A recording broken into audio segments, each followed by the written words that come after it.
This episode is brought to you by Roundtable Group, the experts on experts. We've been connecting attorneys with experts for over 25 years. Find out more at roundtablegroup.com. I'd like to welcome my guests today, Dr. Douglas Kalman, Senior Vice President of Natural Products, and Dr. Susan Hewlings, Director of Scientific Affairs, Nutri Source, GRAS Associates. Both are co-founders of Substantiation Sciences. Tell me about how you started out as an expert witness in sports nutrition or food science. Well, actually, my first foray into being exposed to that there was a world of medical legal consulting or medical legal work, if you will, was while I was involved in both oncology patient care and in HIV research. There was one of the companies that had an HIV medicine that was coming to market that I participated doing some expert related work to what was going on their label. At the time, that has to go through FDA and then gets on market. So that is different than expert witness work, but that was my opening to say, hey, there's a whole nother world here in medical legal, if you will. And then, later on, as my nutrition career grew, it became much more, I became exposed to working with a lot of different law firms for a variety of projects. And then sometimes somebody behind the scenes would be needed or an expert would be needed.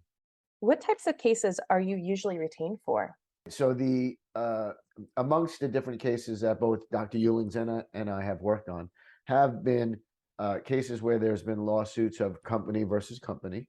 Mm-hmm. I would also say there's been regulatory agencies of the government versus a company. That's another area. Yes. Individuals in a company, we've been involved with that, where Yes. an individual tries to claim that said dietary supplement had some adverse medical effect or something like that. Class action, Yes. and there have been a variety. I remember one of the cases that we had some involvement with was overlapping with so many different other areas of expertise, not necessarily for us, meaning they needed a few. It was an Yes. unfortunate gentleman that had sustained some type of injury in a gym. And it was amongst his first or second times in that gym. And that gym, like many do, when somebody's new, they give a new member, they usually give 1 to 3 free personal training sessions to try to welcome you to the club and then plus try to upsell you to personal training sessions. So apparently the person got hurt in the gym and upon the advice of the trainer also took a product that then made his situation worse. And so then they needed, physical therapy experts, they needed medical experts, they needed nutrition experts, they needed, for potential side effects, could it do this, these type of things. So that one was complex, but also from my vantage was fun. So when you first started out as an expert, it is a little daunting. It's different than regular work. There's a lot more to it. What do you think you have found along the way that has made you more successful as an expert witness?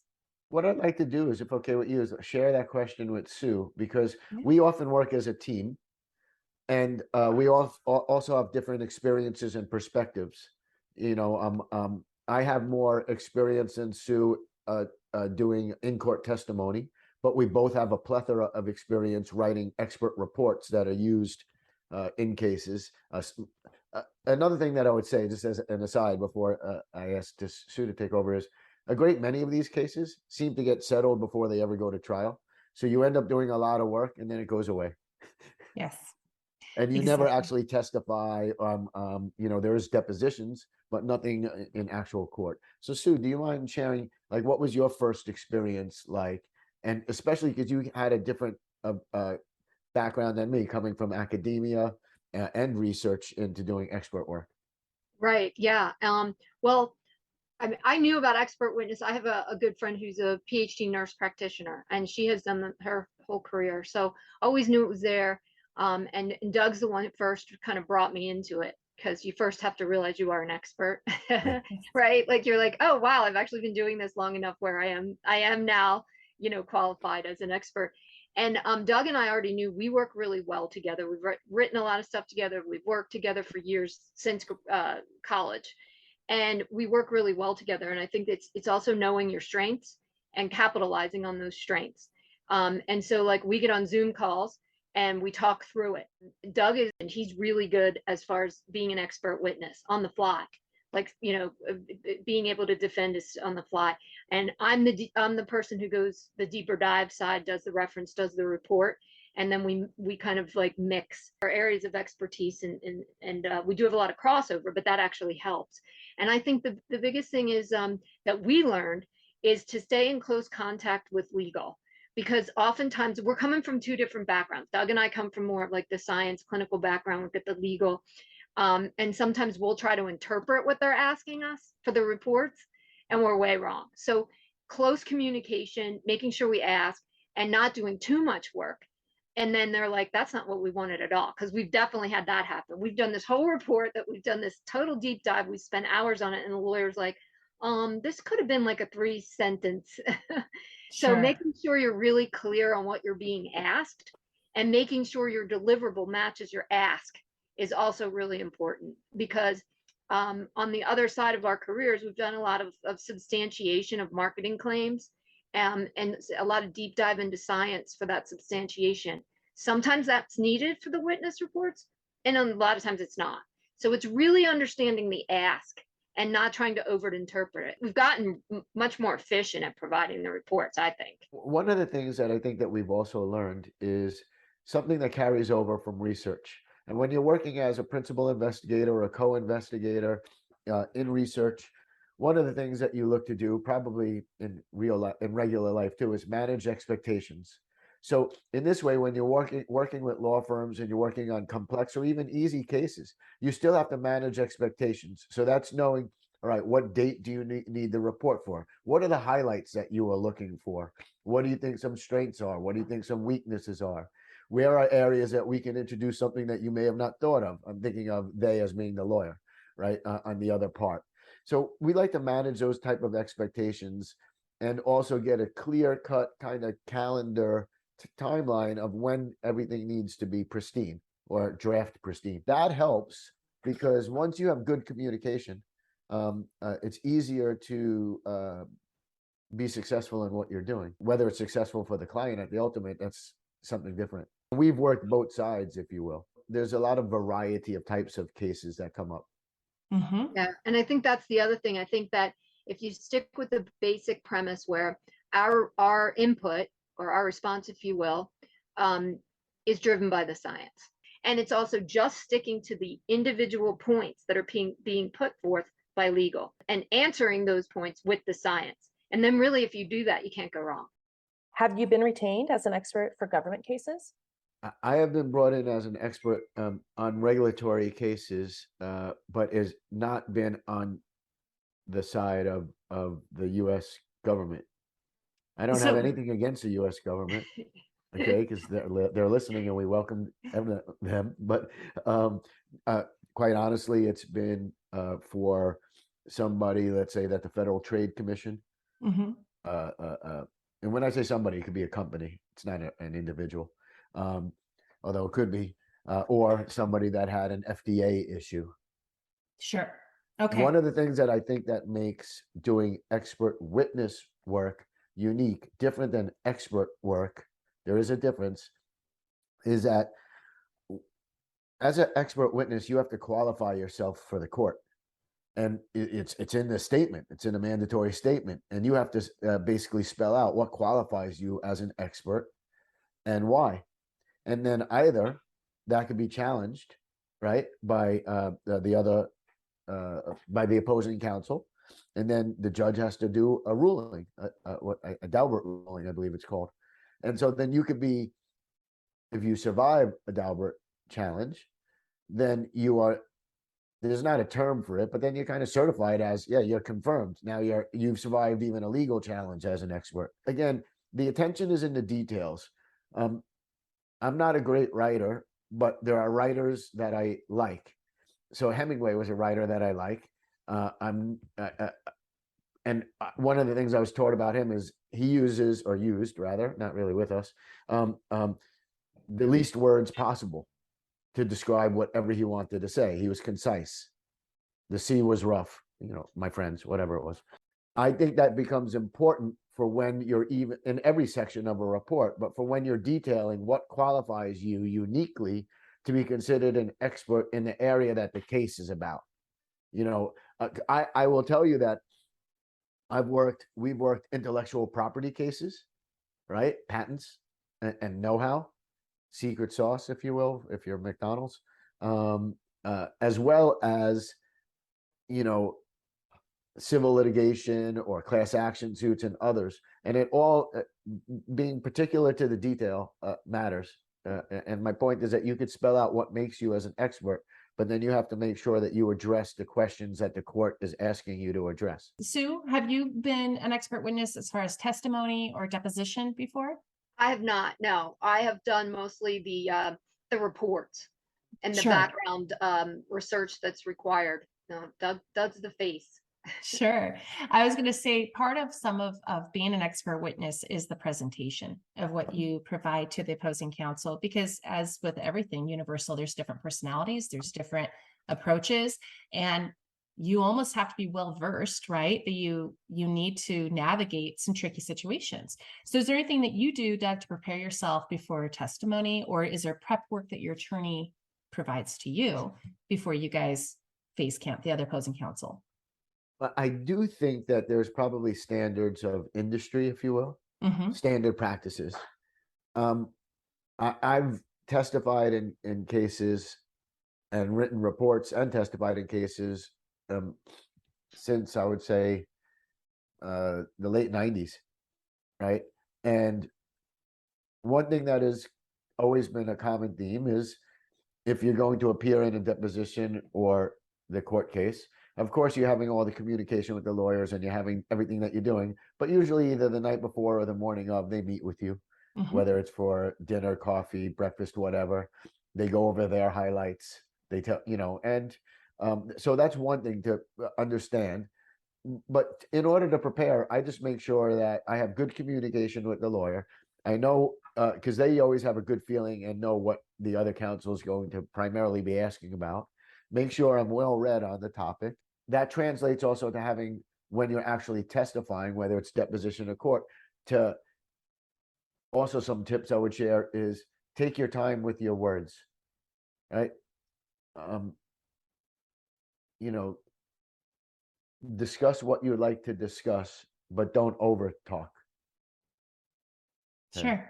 Yeah. And I think both of us have a background teaching, especially teaching at the graduate level. Both of us have experience doing that. That helps a lot because you're good on your feet, so to speak, right? You can respond to a question on the fly that could come not from what you've prepared for the lesson, especially when you're working with graduate students. So I think that gives a lot of experience.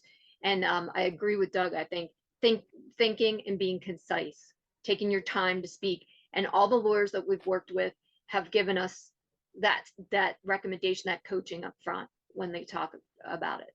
And it varies on the case. First of all, if I'm like, a lot of times they only want one person as the front and I just do the background work. And then other times they wanted us both involved, but they've all said the same about what. So I think Doug, I just want to emphasize what Doug said, being concise and thinking before you speak type of thing, taking your time. Well, let's move into contracts really quick. When you guys have that initial consultation with the attorney, right? And they're asking about your credentials and backgrounds and what do you think of this matter? How do you guys prepare for those? And then what are some best tips to, put your best foot forward? Like, do you hold back some information because you're like, hey, are you looking for information to see if you have a case? Or are you upfront and able to know that initial interview is really a meet and greet? How do you guys handle those? And then how does it then translate to the contract for special terms that you may or may not add later? There's a two-parter. Yes. We're pretty You would straight be up. good as a lawyer, by the way. Yeah. I'm going to say we are very, this is like I said, we have a lot of things that we are similar on. We're both Geminis, first of all, but we're very straightforward. There's no, I mean, we're not holding anything back. This is, I mean, because here's the other thing. If somebody wants to find out something, all they got to do is Google us. You Sure. know, so yeah. So we're just straight up. This is what our areas of expertise are. This is what we have to offer. We work together. If you don't want us to, we don't have to. And we lay that all out on the first time. And like we said, it goes back to that good communication. So I think right from the get-go, we established that. And I think most lawyers appreciate it. They're busy. And that's the way they want it to be. They don't, you know, they don't really want it us holding anything back. Sure. No, but I would add that also, when you're having this interview conversation with the lawyer, sometimes, sometimes you already know what the case is or what it's about. So you could do a little bit of due diligence to see what was filed, what are they saying, and then what are the issues from your perception, and then you hear from, the counsel what they say the issues are, and then you're able to have an intelligent back and forth, and you're also able to illustrate that you have insight and that you know what you're talking about, and then you could discuss the nuances of the issues. Most of the time, what I find is that when you're having this conversation with a lawyer or lawyers, and you show that you already know about the topic, it becomes more of a formality of the rest of the process of getting actually hired and then working on the case. Sure. Plus, I think also we do due diligence in the forefront to determine whether or not we have any conflict of interest, because we want to make sure we just put that up right on the first meeting. Yeah. That's important too. It Well, absolutely I'll give is. one example. There's two companies that are suing each other and then have been suing each other for the last couple of years. It happens, I guess, in every industry. This one is beverage. Both sides have reached out to us multiple times. Can you be an expert for us? And then each of the times we say no, and actually also, and they ask why. And I said, well, there's a perception of a potential conflict of interest, because as an individual, I was at somebody that works at one of these parties, their wedding, right?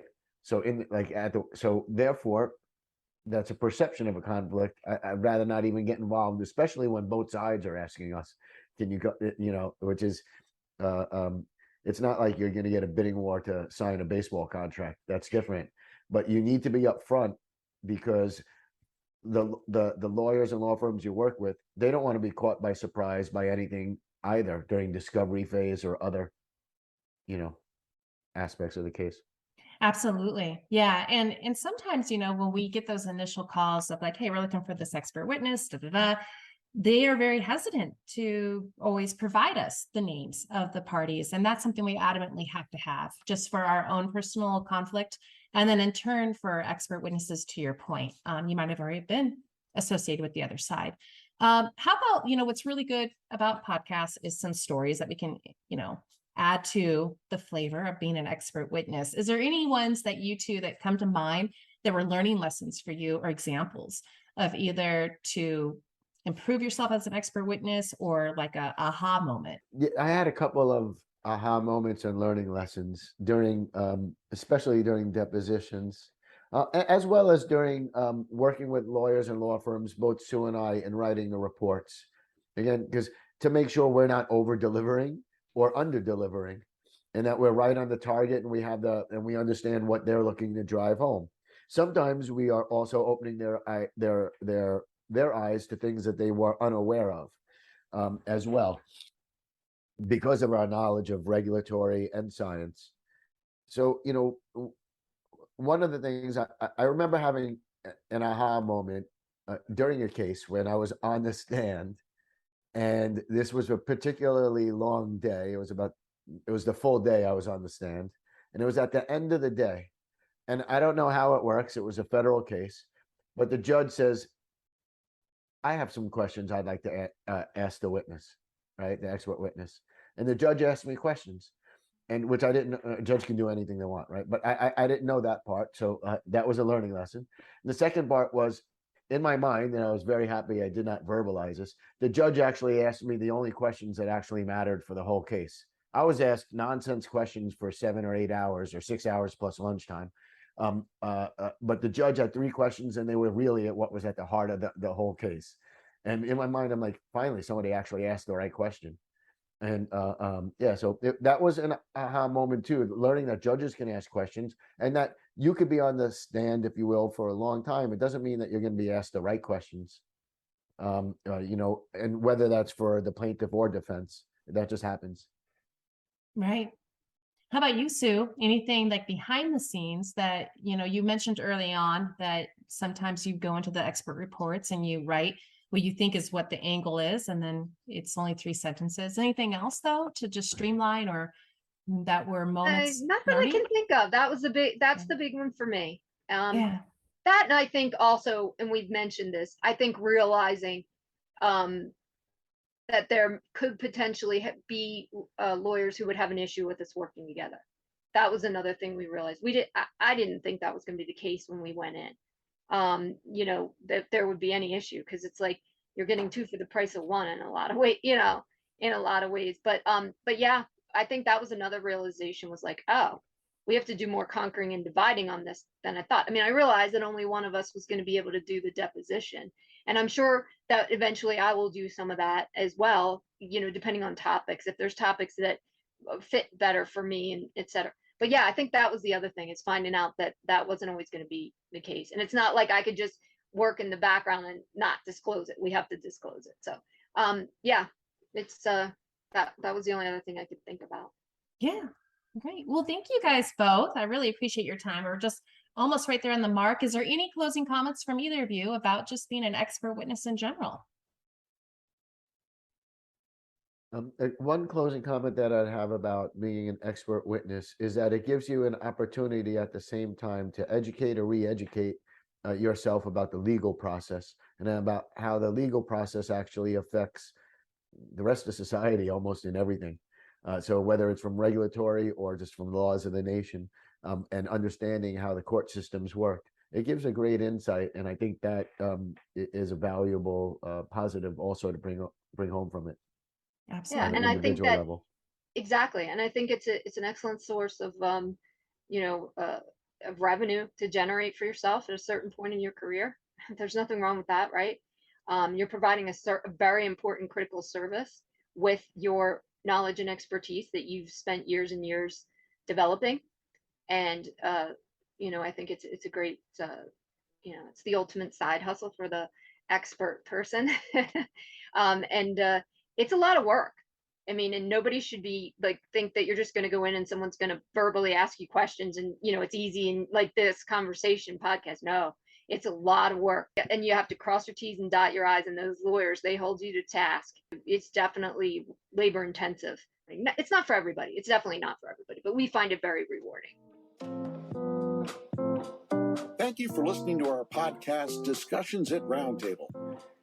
Our show notes are available on our website, roundtablegroup.com.